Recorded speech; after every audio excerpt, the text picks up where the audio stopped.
Hi friends, my name is Imran Khan. We are going to understand history of modern India in this channel. History of modern India. तो आप slide पे देख रहे हैं कि हमने मॉडर्न इंडिया हिस्ट्री को दो अलग-अलग हेट में बांटा हुआ है। एक यूरोपियन पावर की इंडिया में आने से लेके 1885 यानी इंडियन नेशनल कांग्रेस के बनने तक। अब इस टाइम पे जो भी इंडिया में घटा है, जो भी इवेंट हुए हैं, जो भी इंसिडेंट हुए हैं, उसको हम डिटेल के साथ डिस्कस करेंगे। फिर दूसरा head Indian national Congress form होती है, वहां से इंडिया का इंडिपेंडेंस का स्ट्रगल शुरू हो जाता है और 1947 में इंडिया अपना इंडिपेंडेंस हासिल भी कर लेता है। अब इस टाइम पे जो भी घटा है, मोस्ट इंपॉर्टेंट है ये पूरा का पूरा ये टाइम, तो उसको हम है ना कवर करेंगे जी। और देखिए, इंडिया इंडिपेंडेंस हो गया। इंडिया के इंडिपेंडेंस होने के बाद उसके बाद भी 1940 1964 तक ऐसे बहुत से चीजें इंडिया में हुई है जो बहुत इंपॉर्टेंट है, तो वो भी मॉडर्न इंडिया में आ जाती है, तो उसको भी हम कवर कर लेंगे। अब ये जो लेक्चर है, ये मैं है ना पूरी मॉडर्न इंडिया हिस्ट्री को आपको मतलब सर्वे आपको रख दूंगा कि ये 250 या 300 साल में जो भी घटा है, मैं ब्रीफली आपके सामने रखूंगा और कोशिश ये करूंगा कि बहुत कम वक्त में आपको बता दूं कि ये 200-300 साल में क्या घटा है और हम इसको कैसे पढ़ेंगे, क्या पढ़ेंगे, किस तरह पढ़ेंगे, ये भी मैं आपको बता दूंगा। तो ठीक है, शुरू करते हैं। मैं शुरू करूंगा एक क्वेश्चन के साथ और ये वो क्वेश्चन है जो मुझसे पूछा गया था जब मैं एक इंटरव्यू में था। क्वेश्चन ये था कि जब हम मॉडर्न इंडिया हिस्ट्री को पढ़ते हैं तो मॉडर्न इंडिया हिस्ट्री स्टार्ट कहाँ से होती है, शुरू कहाँ से होती है? कोई ऐसी डेट है, कोई ऐसा इवेंट है, कोई ऐसा इंसिडेंट है, वो हमें बताइए। तो इसका जवाब है ना बहुत सिंपल है, वो ये है कि नहीं, कोई ऐसी डेट नहीं है, कोई ऐसी बाउंड्री नहीं है, कोई ऐसा इवेंट और कोई ऐसा है ना इंसिडेंट नहीं है जिससे हम ये जिसको ये बता सके कि हाँ यहाँ से मॉडर्न इंडिया हिस्ट्री स्टार्ट होती है। बिल्कुल भी नहीं है। फिर हम पढ़ते कहाँ से हैं? तो देखिए, कोई भी अगर से आप बुक उठाएंगे ना तो ज्यादातर आपको यही मिलेगा कि यूरोपियन जहां से आए हैं, तो जिस तरीके से आपको स्लाइड पे लिख रहा है ना वैसे ही आपको मिलेगा। यूरोपियन आए हैं, उन्होंने फिर यूरोपियन में अंग्रेजों ने अपने एम्पायर को है ना कंसोलिडेट किया है। फिर ये यहाँ से शुरू हो जाता है। आ रहा है समझ में आपको? अब मैं आपको इंटरेस्टिंग चीज ये बताऊं कि देखिए, यूरोपियन में अंग्रेज जो जिन्होंने बाद में इंडिया पे हुकूमत की है, रूल किया है, वो आए थे जहांगीर के टाइम पे। वो था मुगल एम्पेरर। अब मुगल एम्पेरर के टाइम पे आए थे, तो मुगल एम्पायर जो है ना मिडिवल टाइम में आता है। अच्छा, अंग्रेजों से पहले यूरोपियन में है ना पुर्तगीज थे, डच थे, वो उनसे पहले आए हैं, तो वो भी मिडिवल टाइम में आए हैं। तो ये अराइवल ऑफ यूरोपियन का चैप्टर ही मिडिवल में चल जाता है। और कुछ चीजें और भी है जो मिडिवल में चल जाती है, लेकिन उसको भी हम मॉडर्न में पढ़ लेते हैं।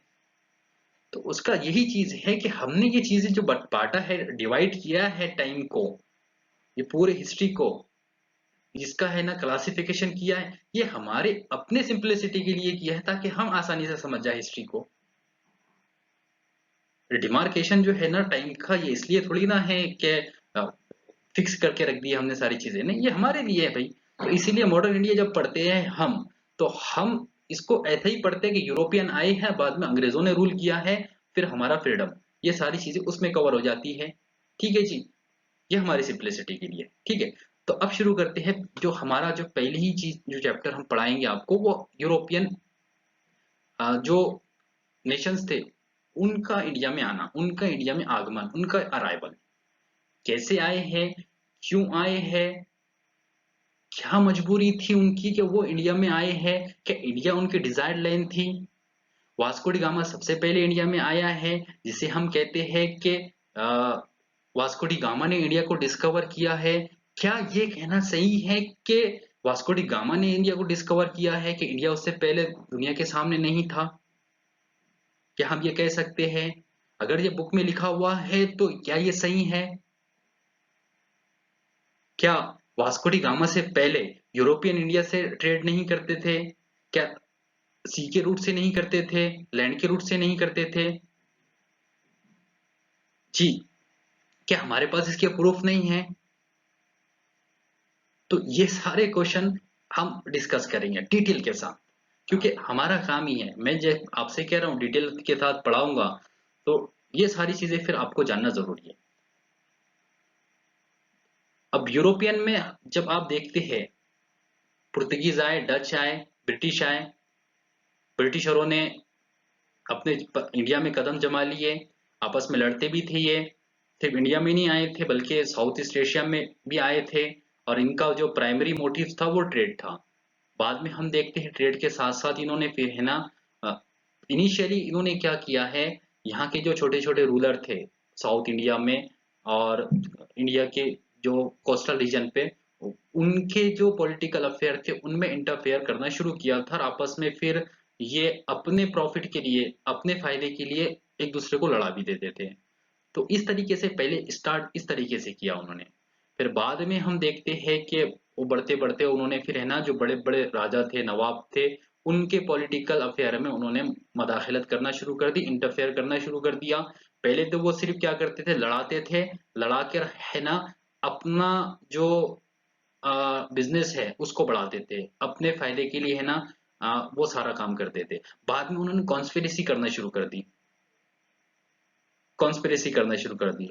और ये सारी चीजें जब हो रही थी ना, ये कॉन्स्पिरेसी कर रहे थे, ये अपने फायदे के लिए लड़ा रहे थे, तो यहाँ के रूलर को समझ में नहीं आ रहा था, क्योंकि वो आपस में एक दूसरे से इतनी नफरत करते थे कि अंग्रेजों की साजिशों को समझ ही नहीं पाए। और इसी में है ना उन्होंने क्या कर दिया, अपने जो स्टेट थे, अपना जो साम्राज्य था उसको उन्होंने है ना, जो छोटे छोटे राजा थे, जो नवाब थे, उन्होंने गवा दिया। तो ये हुआ है अंग्रेजों के, यूरोपियन के, इसमें सभी थे ये खुद तो इनके आपस में नफरत थी, खुद आपस में लड़ते थे, लेकिन दूसरे राजा और रूलर थे उनको भी लड़ाते थे। तो ये इंडिया में, साउथ इंडिया की हिस्ट्री में हमको देखिए कर्नाटक की वार हुई है। तो पहले तो पुर्तगीज थे, पुर्तगीज वो चले गए थे बाद में, पुर्तगीज। फिर बाद में हम देखते हैं ज्यादातर कॉन्फ्लिक्ट हुई है वो फ्रेंच की, डचों की और अंग्रेजों की हुई है। डेनिस भी आए थे लेकिन डेनिस का इतना इम्पैक्ट इंडिया पे नहीं था। तो ये तीन थे, तीन में ज्यादातर जो लड़ाई हुई है वो फ्रेंच की और ब्रिटिश की हुई है। तो वो कर्नाटक वार में आ जाता है, फर्स्ट कर्नाटक वार, सेकंड कर्नाटक वार, थर्ड कर्नाटक वार। उसके रीजंस में हम आपको जब बताएंगे ना, तो उसमें यही है कि वो यहाँ के इंटरनल जो मामला थे, राजा थे, रूलर थे, नवाब थे, उसमें है ना मदाखलत करते थे और फेवर करते थे। मतलब वो चाहते थे कि ये रूलर हमको फेवर करे और अपना पॉलिटिकल जो एग्जिस्टेंस था उसको है ना वो बढ़ाना चाहते थे। तो ये इससे क्या हुआ है पता है, ये वॉर हुई है, तो उसमें अंग्रेजों ने जीत गए थे और फ्रेंच हार गए थे। तो फ्रेंच का वहां से डोमिनेंस खत्म हो गया था इंडिया में, वो उनका एग्जिस्टेंस खत्म हो गया था, वो फिर नाम के रह गए थे। अब यहाँ से है ना सिर्फ अंग्रेज ही अंग्रेज थे। फिर अंग्रेजों ने फिर आगे बढ़ा, उसी टाइम पर है ना प्लासी होती है, तो हम देखते हैं बंगाल जीत लिया। फिर आगे हम बढ़ते हैं ना, वहां से बंगाल जब जीता उन्होंने, प्लासी हुई, बक्सर हुई। बक्सर के बाद फिर आगे हम देखेंगे कि यहाँ पे फिर नीचे मैसूर था, मैसूर में पहले रूल किया करते थे हैदर अली, फिर उनके जो बेटे थे टीपू सुल्तान, तो ये फिर अंग्रेजों के खिलाफ आ गए। अब वो अंग्रेजों के खिलाफ थे तो ये आजू बाजू और भी इनके स्टेट थे। ऊपर तो मुगल एम्पायर एम्पायर था ही दिल्ली में, लेकिन मुगल एम्पायर वीक हो गया था।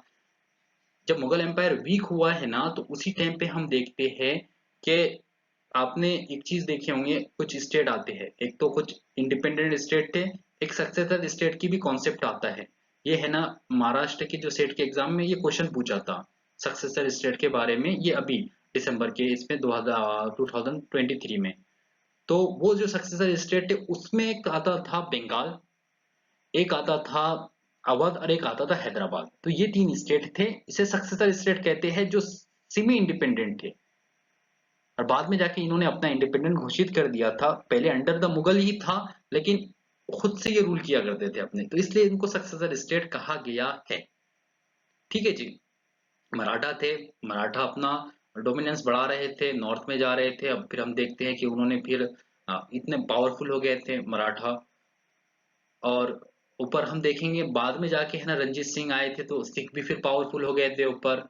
और फिर अंग्रेजों ने क्या किया है, पहले फिर बंगाल जीता है ना, तो बंगाल के बाद उन्होंने फिर एक एक के साथ लड़ा है। तो इधर नीचे है ना मैसूर को बाद जीता है, मैसूर के बाद उन्होंने फिर मराठाओं को, और मराठाओं के बाद फिर पंजाब को जीता है। तो इस तरीके से उन्होंने पूरे इंडिया पर अपना पॉलिटिकल डोमिनेंस, पॉलिटिकल है ना इन्फ्लुएंस है ना छोड़ा था, और पूरे इंडिया को उन्होंने है ना अपने हाथ में ले लिया था। तो इसे कहते हैं हम expansion of British rule in India. तो ये सारे इवेंट उसमें आ जाते हैं फिर। अब इसी को हम डिटेल के साथ देखेंगे, किस तरीके से जीता है, क्या पॉलिसी थी। अलग अलग रूलर, मतलब अलग अलग गवर्नर थे तो उनकी अलग अलग पॉलिसी थी। गवर्नर जनरल थे ना, रॉबर्ट क्लाइव है, उसने क्या किया, वार्न हेस्टिंग है, उसने क्या किया, वेलेस्ली है, उसने क्या किया। फिर और भी अलग अलग गवर्नर जनरल थे इनके, उन्होंने है ना किस तरीके से अपनी पॉलिसी को इम्प्लीमेंट किया है, कौन सी वार लड़ी है, और इनके टाइम पे और इम्पोर्टेंट चीजें क्या घटी है, कुछ इन्होंने रिफॉर्म की है, वो सारी चीजें हम आपको बताएंगे। जी। तो ये हुआ एक चीज कि यूरोपियन आए हैं, यूरोपियन में अंग्रेजों ने है ना अपना डोमिनेंस इंडिया पे छोड़ा है, और पॉलिटिकल गेन हासिल किया है, और उनके जो जितने भी राइवल थे उनको उन्होंने है ना इंडिया से बाहर कर दिया। और बाहर करने के बाद फिर इंडिया को उन्होंने थोड़ा थोड़ा करते करते पूरे इंडिया पर उनकी छाप, पूरा इंडिया उनके हाथ में आ गया था। तो ये चीज, तो ये तो हो गया अंग्रेजों का है ना इंडिया पर पूरी तरीके से कब्जा होना।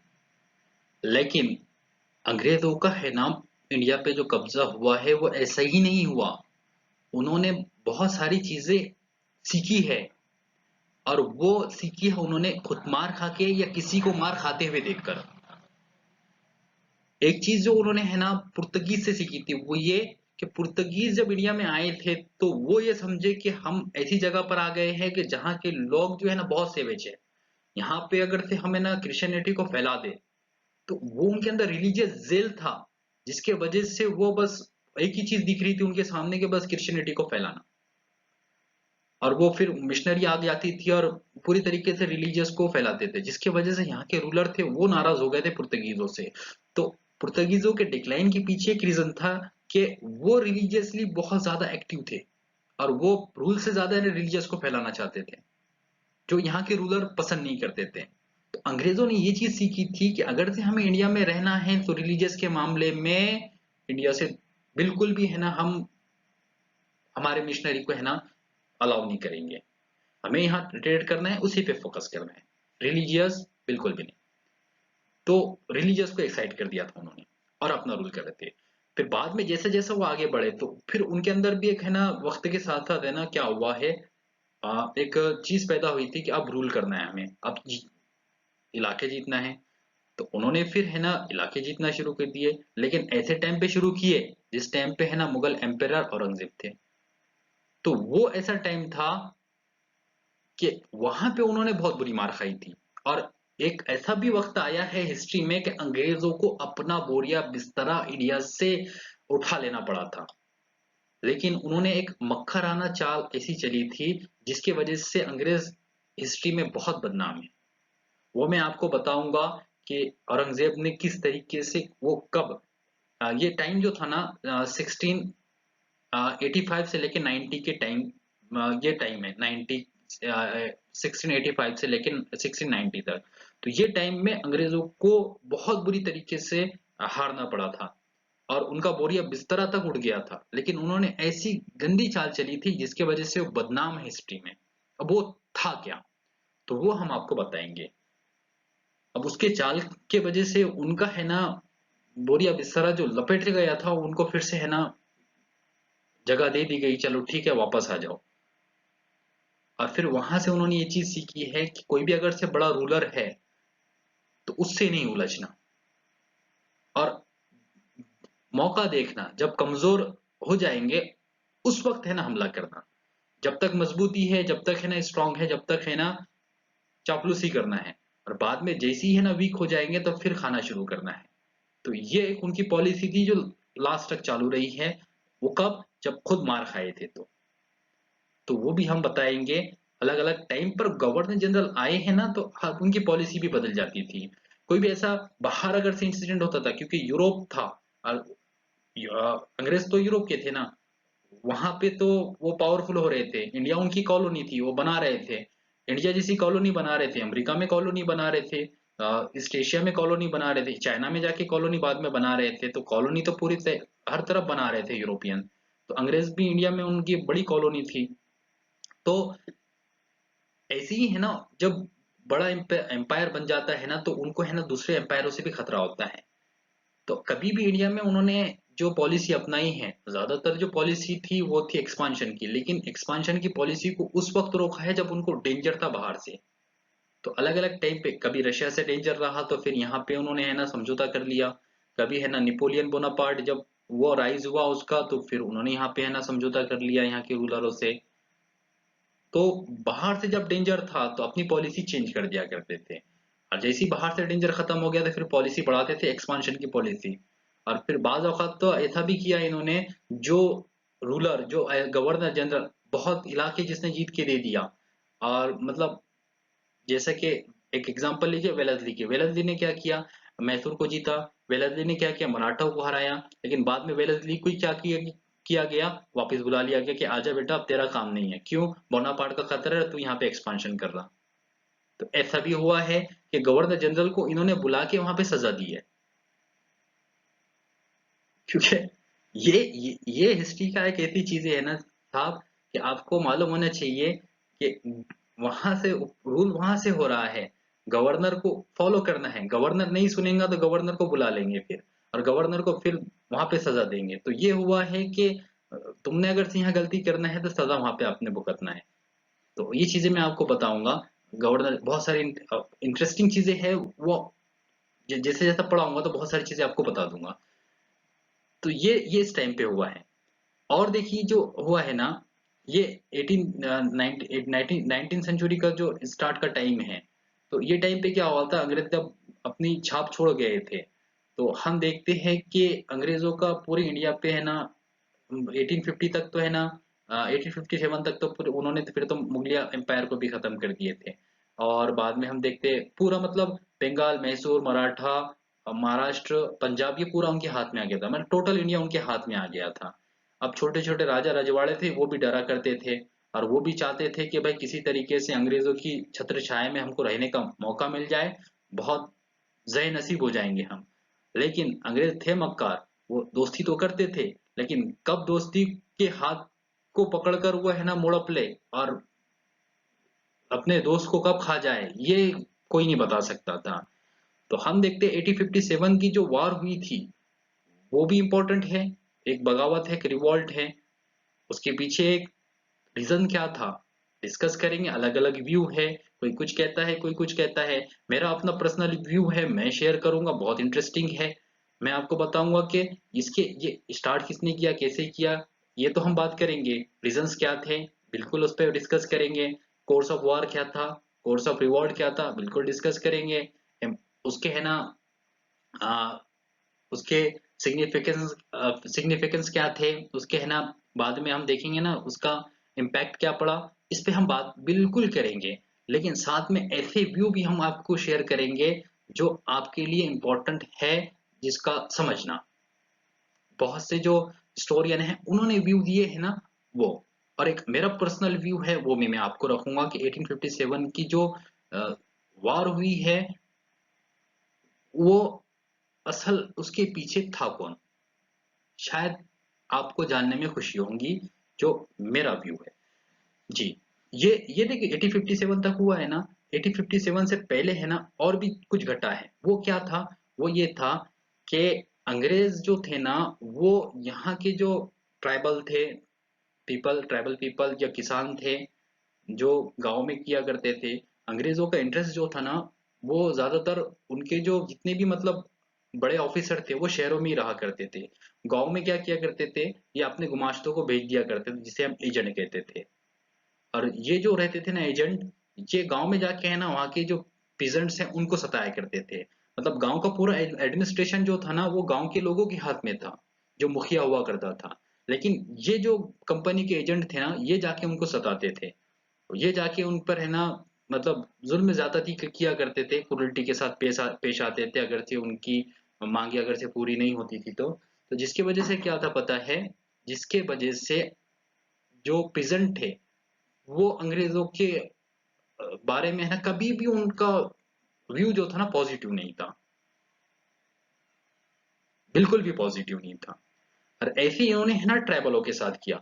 ट्राइबलों के साथ उन्होंने ये किया है कि ट्राइबल, क्योंकि बहुत सारे ट्राइबल थे इंडिया में, अलग अलग जगह पे पहाड़ों में रहते थे और उनकी इकोनॉमी उससे चलती थी। पहाड़ों में रह के वो अपनी खेती बाड़ी किया करते थे, पहाड़ों से जो उनको मिला, जो भी जंगलों से, उससे वो है ना अपना गुजारा किया करते थे।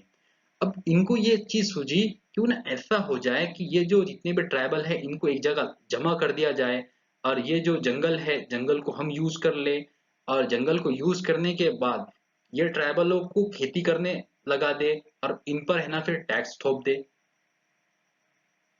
तो ये शुरू कर दिया, ये इनका मतलब सीधी सी चीज थी कि ट्राइबल पीपल जो है ना कभी भी ये चीज पसंद नहीं करते कि उनके इंटरनल मामले में कोई आए, मदाखिलत करे, कोई इंटरफेयर करे। अंग्रेजों ने करना शुरू कर दिया। क्यों कर रहे थे? उनका अपना फायदा था। तो अपने फायदे के लिए उन्होंने ट्राइबल पीपल को सताना शुरू कर दिया। तो ट्राइबल पीपलों ने क्या किया पता है? ट्राइबल पीपल उन्होंने कहा कि हद तेरी तो अब जाके है ना अंग्रेजों के साथ लड़ना है।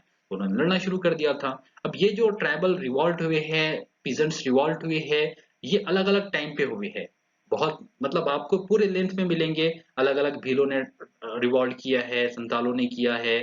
तो पूरे ये टाइम पे मिलेंगे आपको अलग अलग टाइम पे। ज्यादातर जो रिवॉल्ट हुए हैं ना ये 1857 से पहले हुए हैं और बाद में भी हुए हैं, लेकिन ज्यादा इधर ईच मिलेंगे आपको। और ये कब है? जब अंग्रेजों ने ये सारी चीजें किया है तो उसके बाद ये लोग है ना रिवॉल्ट करने के लिए उतरे थे। ये चीज आपको समझ में आई? और देखिए, ये जब रिवॉल्ट हुई है ना तो अंग्रेजों के लिए कोई मुश्किल नहीं था इनको दबाना कुचलना, क्योंकि कोई ये सिस्टमैटिक नहीं था, कोई इनका अच्छा बड़ा कोई रूल लीडर नहीं था। और और कोई मतलब कोई बहुत बड़ी पावर नहीं थे ये।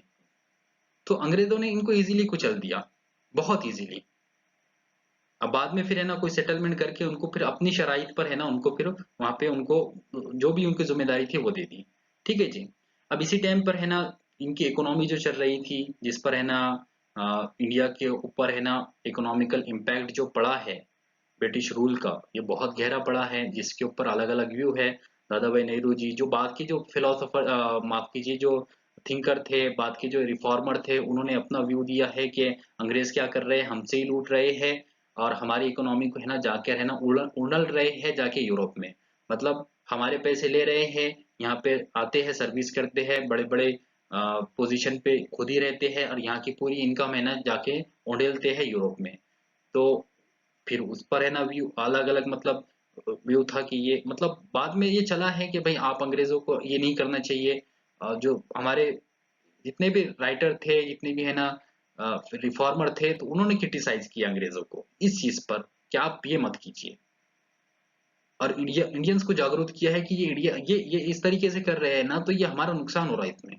हमारी जितनी मतलब सोने की चिड़िया जो थी, हमारी इंडिया की जो सरजमीन थी, जो कंट्री है, वो है ना पूरा सोना है ना वो जा रहा है यूरोप। तो हम गरीब हो रहे हैं और वो यूरोप है ना अमीर हो रहा। तो जिससे नुकसान हम ही को है, जिससे नुकसान हम ही को है, ये हुआ है।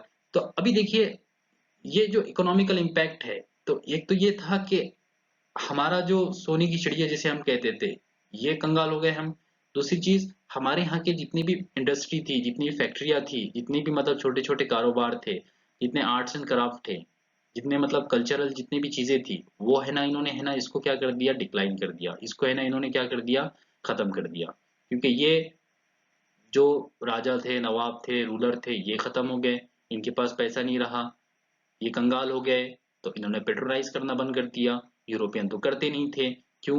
क्योंकि यहाँ से रॉ मटेरियल ले जाते, यूरोप में बनाते थे, यहाँ लाके बेचते थे और वो सस्ता रहता था।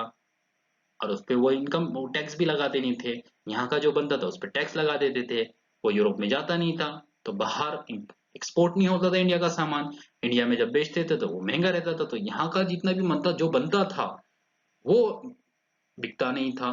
तो फिर जब बिक नहीं रहा है, प्रॉफिट नहीं हो रहा, तो कौन कारोबार नहीं करेगा।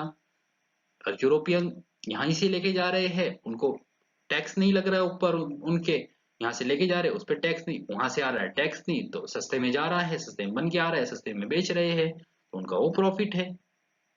तो इससे ये हुआ है कि यूरोपियन की इकोनॉमी अच्छी बन गई और हमारी इकोनॉमी कोलैप्स हो गई। तो ये चीजें जो हुई है ना, इसको भी हम है ना डिटेल के साथ आपको डिस्कस करेंगे, और भी बहुत सारी चीजें हैं जी, वो हम आपको बताएंगे।